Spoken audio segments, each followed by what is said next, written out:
Hello and welcome. I'm Uday Pratap Singh. You're joining us on this special show on NewsX on the Military History Seminar 2023 organized by Welham Boys School in Dehradun. I'm currently on the campus right now where a lot of learning has happened over the course of the 2 days as the school played host to a host of dignitaries from the Governor of Uttarakhand to the Governor of Arunachal Pradesh to several award-winning soldiers, brave hearts who have fought battles for the nation, from the Indian Army to the Indian Air Force and the Indian Navy. So sit back as we get you the best bits of the Military History Seminar 2023. The special sessions, some key exclusive interviews and much more. Take a look.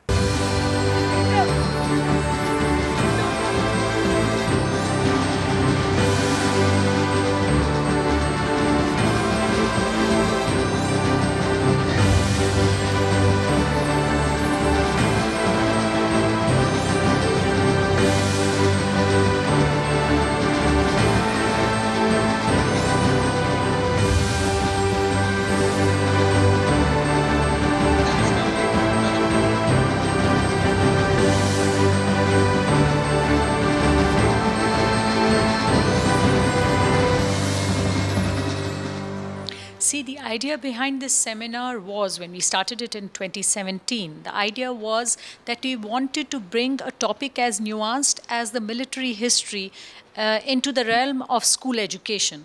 Students hardly know about the history of the Indian Armed Forces, and we wanted to start a movement in that direction. I think we've kind of been successful in this movement from the last 7 years that we've been hosting it. Today, we have more than 450 students from across the nation as far as Sikkim having come here to attend this seminar. आज एक समय है हमारे लिए कि we pay tribute to the men and the women, the warrior योद्धास जो भारत के हैं, जिन्होंने यूनिफॉर्म डाली, अपने देश के लिए सुप्रीम सैक्रिफाइस दी. देखिए, एक कंपैरिजन, गलवान के अंदर में 20 गलवान के बलवानों ने अपने प्राणों की आहुति दी. हमने उनके पार्थिव शरीर को उनके गांव, उनके परिवारों को भेजा. एक बिल्कुल डिवाइन तरीके से we gave them the send off. और दूसरी तरफ चाइना ने क्या किया? They didn't even claim the dead bodies that they had. It has been learned, more than 100 died there. और देखिए, ये जो गलवान की वो रात थी, 15 जून की रात, जब वहां मुठभेड़ हुआ, बिना हथियार एक गोली फायर किए हुए उनके 100 से ज्यादा को. जोर से ताली बजाइए. अंडरस्टैंड, प्लीज अंडरस्टैंड कि आपके अंदर में डीएनए क्या है. आपका डीएनए, आपका खून, आपकी सोच, विचार और धारणा क्या है. This you got to learn from the military history. मुझे आज बहुत खुशी है कि आपने 6 सेशंस को प्लान किया है और उस 6 सेशंस का जो स्पेक्ट्रम है वो मगध से शुरू होकर इस क्षण तक का है. I'm very happy that you're going to look into our warfare techniques, our art of warfare, our strategy, our concept, our design of warfare. ये जो एक बहुत सुंदर टचिंग सवाल पूछा था कि यूनिफॉर्म डालने के बाद में क्या होता है, एक ऐसा नशा, एक ऐसी लगन और एक ऐसा पैशन जो अंदर से ही ऑनर, करेज और वेलर. आपने एक चीज नोट की है कि ये जो वर्ड है ऑनर, अगर HON को छोड़ दें तो ये OUR, हम सब का collective arena.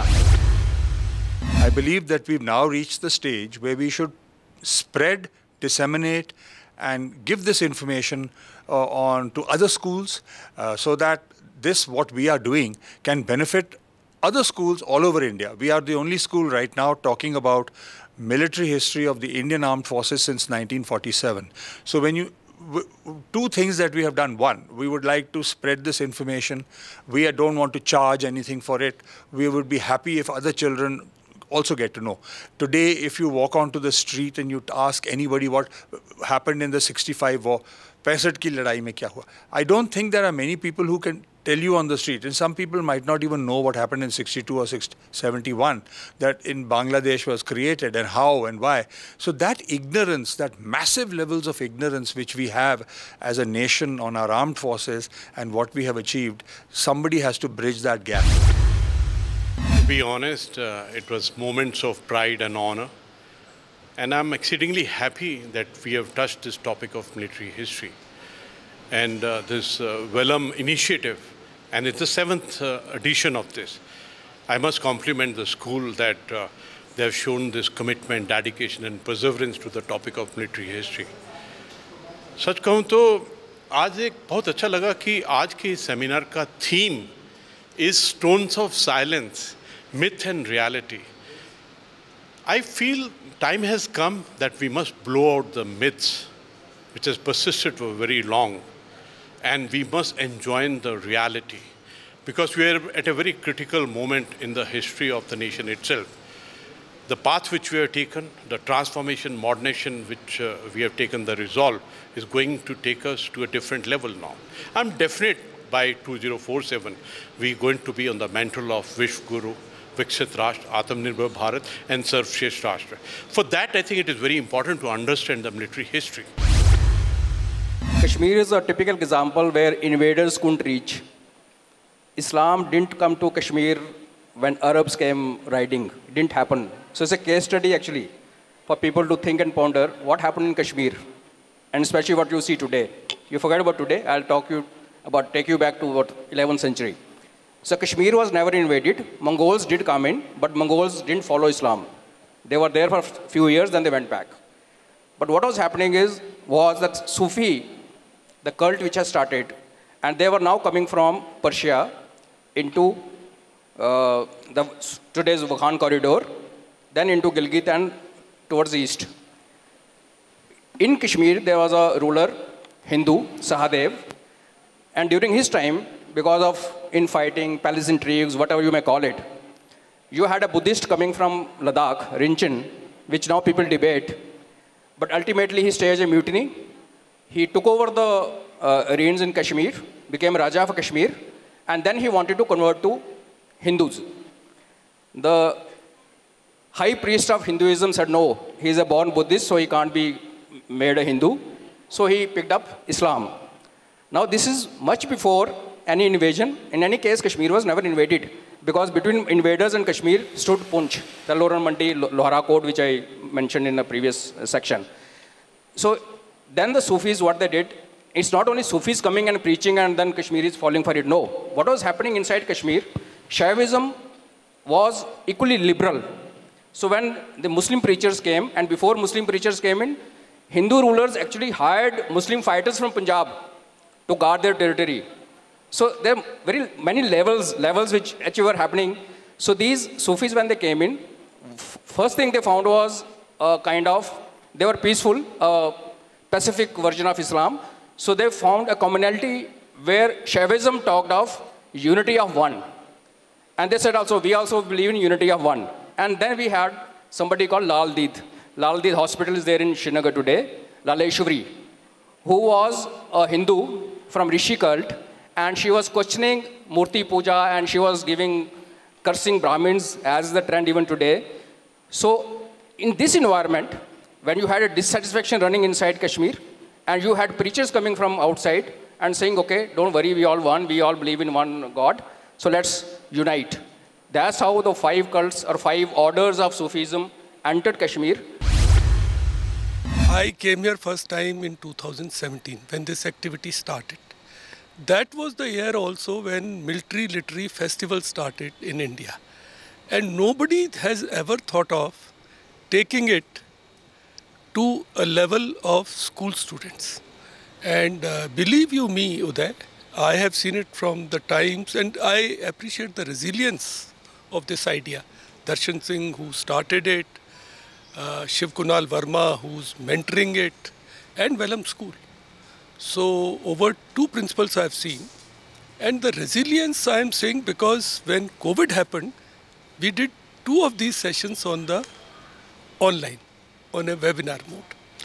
And the infectious energy that you see in students, I'm quite conscious of the fact that all of them are not going to join armed forces, neither are they going to become great military historians. But the message through your channel is, national security is everybody's concern. Everyone has to own it up. And these kind of events are taking this message to our school students and school students of elite schools. I was commissioned in June 1958, and my first posting was to Ambala. And I had all these various perceptions of what a great army we were and how we would train and how we would take India to greater glory, etc. But when I reached Ambala, my battalion was part of 4 Infantry Division. And what were we doing? We were supposed to be training for war, but we were building houses. The most versatile and famous division of World War II, 4 Indian Infantry Division, was building houses. And the person in charge was an officer who had never commanded a company, never commanded a battalion, never commanded a brigade, promoted to Major General through his political contacts. The reason I'm saying this to you is that we should be aware, as citizens of India, that the armed forces should be left alone to do what they're supposed to do without political interference, because that is only going to cause disaster. After building houses for a year, when the situation got very bad and China was attacking India, both in Aksai Chin and in Nifa, we had suffered a lot of casualties, but the Indian Prime Minister refused to accept the warning by Sardar Patel that China is not a friend, it is an enemy. But he didn't listen. Finally, in 1959, November, when people were protesting, finally 4 Infantry Division was moved for the defense of Nifa, a division which had not trained for 4 years. At that time, China was able to reach the borders because Tibet was a plateau, whereas we were taken to Nifa. It took 6 days for the train to reach Masamari. From there onwards, it took 6 months for us to reach our operation locations because we had to be transported by air to very difficult airfields at Walong and Daparijo and Tawang, etc. It's an exceptional event. And I say this with my own information and knowledge of various schools and institutions across the country. When I first learnt of it from Kunal, I couldn't believe it that you're running a whole military history campaign from medieval times, ancient times, to recent times and beyond. So I'm very impressed with the idea, and I'm more impressed with what I have seen today. I think knowledge is power. And what the school is imparting to the students, their own school and so many more schools, is a very rich knowledge about the culture, traditions, and the military concepts that the country has followed ever since the medieval times. It's a great, great information effort. And I think it will benefit all of them as they grow in their own professions. Because one who is aware of the history and is aware of his traditions and customs, he will always be able to mold himself to the situations. He will be able to become a good leader tomorrow.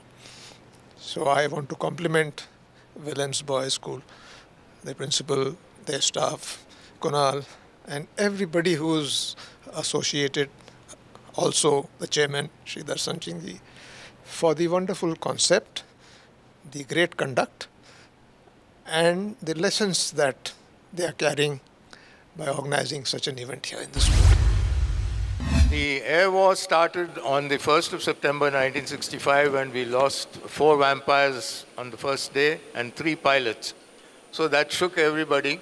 We were in Adhampur, further south of Pathankot, and we were all itching to join the fray which was going on between the Nats and the Misters from Pathankot versus the Sabres and 104s of the Pakistan Air Force.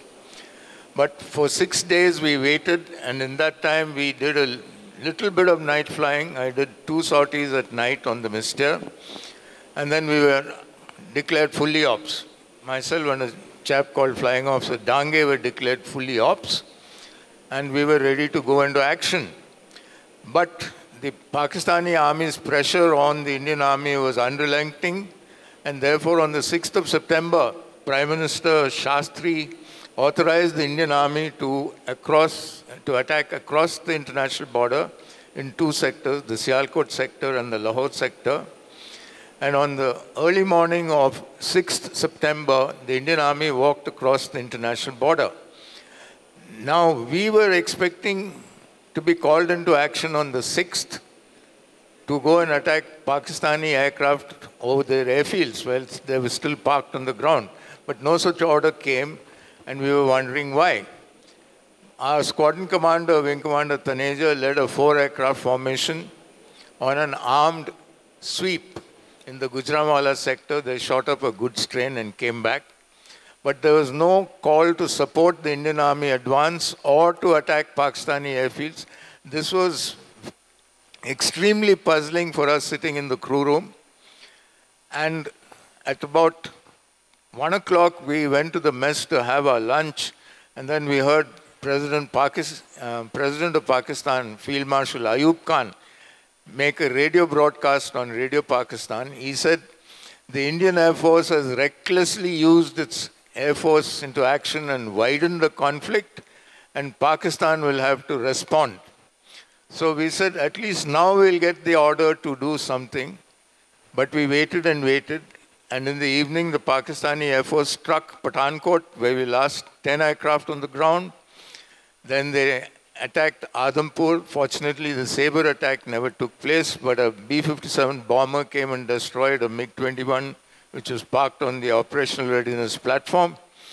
And then a Sabre attack over Halwara took place, where 2 of the attacking Sabres were shot down. Now we were still wondering what was going to happen next. We were told to go back to the mess, have an early dinner and sleep. And we were woken up at 3 a.m. by a messenger from the squadron to ask to report to the squadron at 4 a.m. So when we reported to the squadron at 4 a.m., the blackboard, the briefing board was made. Those days we had blackboards in which names were written in chalk. And there was a 12-aircraft mission planned to attack Sargodha. So on a personal note, I've been seeing the military history seminar since grade 7th. What we've been told till now in our history books and the CBSE curriculum, or be it any curriculum, the idea of military history has been dropped off of us. If you look at our history books, we have the Ashokan period, colonial era, we have the partition of India. But there's this one chapter missing which is very important, because when we come to this point, we forget that the Indian armed forces are the shield of India. And we also forget that they need to be encouraged, they need to be remembered.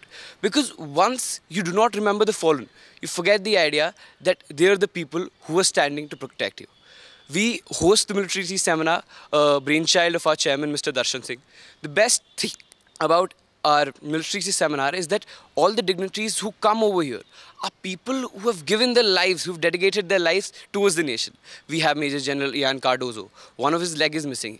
And there's a long story to it. We have the Governor of Arunachal Pradesh, Lieutenant General K.T. Parnaik. We had the Governor of Uttarakhand, Mr. Gurmeet Singh. So if you look at the number of dignitaries we have, the amount of wisdom and knowledge they have, which they could share it to us, supersedes anything. Because usually we forget that these people are very important in lives. They have come to such a point in life that their knowledge surpasses any textbook we could ever read.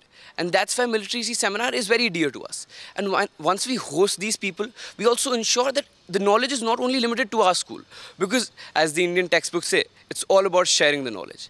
We also bring in much schools. This year we have the maximum number of students, be it 557 schools. 557 students with 37 schools. We'll notice that with so many students, with a wide array of students from all parts of the country, the idea of military history is spreading hail across. And I'm sure that in the next 10 years, military history is going to be something very important, and we're going to take it to a very big scale. Frankly, I wasn't sure how the audience was going to be, because I think the toughest audience to engage with is the young audience, because you need to speak at their level. You also have to make sure that you don't pollute people's minds, because they are still in their formative years. And I wasn't sure at what level I should fly. But I am astounded and I'm pleasantly surprised at the quality of questions and at the level of engagement. It's a post-lunch session, so obviously I wasn't sure of the attention levels. So credit goes to the students and not to the panelists for actually keeping the energy levels up. And I hope that these events become events of introspection, where established notions of history are revisited, and perhaps you have greater clarity on how deep and how strong and how rooted the civilization is, because it's become a fashion to run down the civilization on multiple grounds.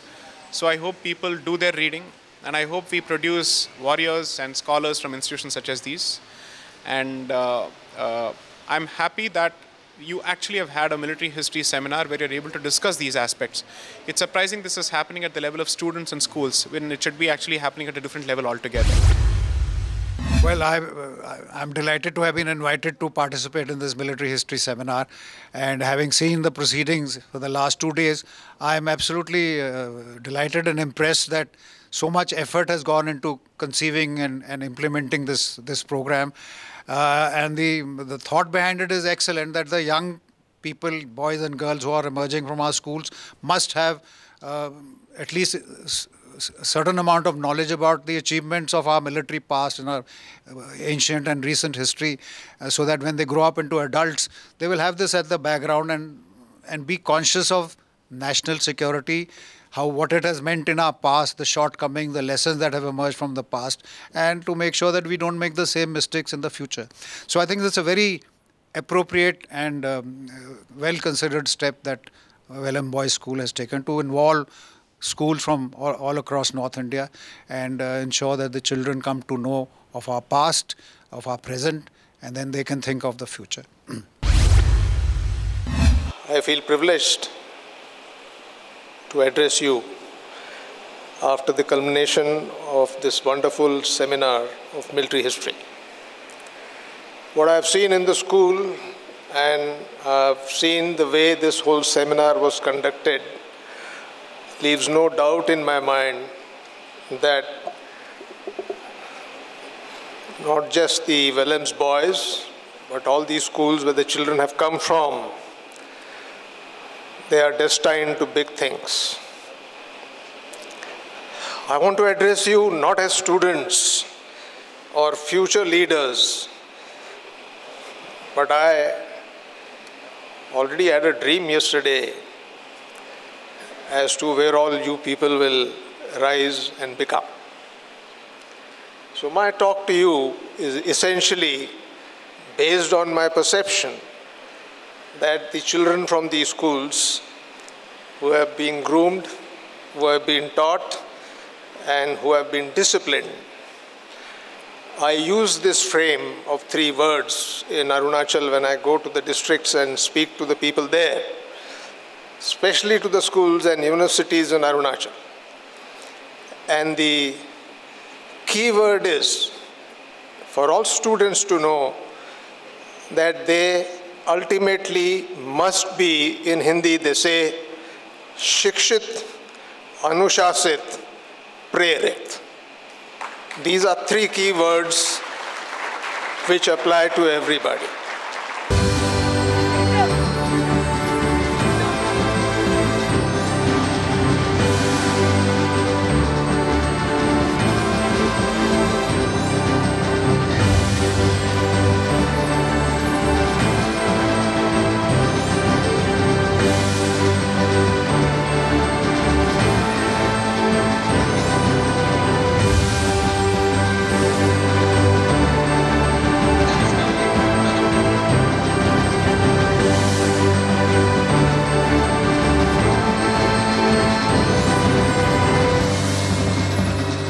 And that's all we could pack in for you on this special episode. Hope you enjoyed watching. The bar has certainly been raised very high at the 2023 edition of the Military History Seminar at Welham Boys School in Dehradun. But the wait has started for next year. One wonders what lies in store. Well, the build-up has already started. With journalist Dinesh Thakur, Uday Pratap Singh signing off from Dehradun. For more such videos, subscribe to the NewsX YouTube channel, hit the bell icon.